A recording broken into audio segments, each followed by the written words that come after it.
to install solar on your site? Well, the first reason obviously is the cost savings. These panels and the arrays that we have save about 30% of our total electricity budget for the year.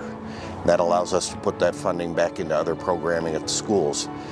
Secondly, we want to show our students that we're encouraging them to go into STEM fields and including alternative energy, and having these arrays out here is meant to inspire them.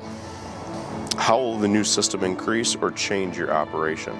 Obviously the cost savings enters into it. It allows us to free up funding for other programs around the district, and it's especially helpful in the summer because we're offering more year-round programs, and so having these operating at full capacity during the summer months really helps cut our cost. How was the installation process? How was working with Eco-Geva?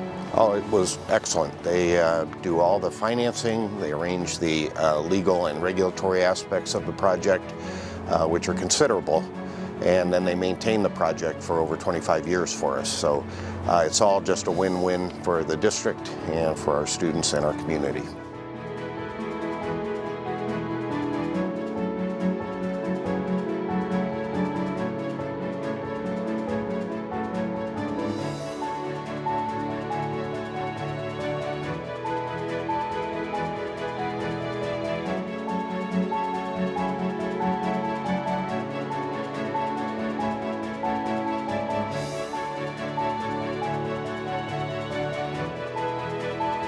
Working with them was great. They kept us informed all the way through the process in a language that we could understand because it's very highly technical. And I recommend other districts to don't delay. Get these programs going in your own districts.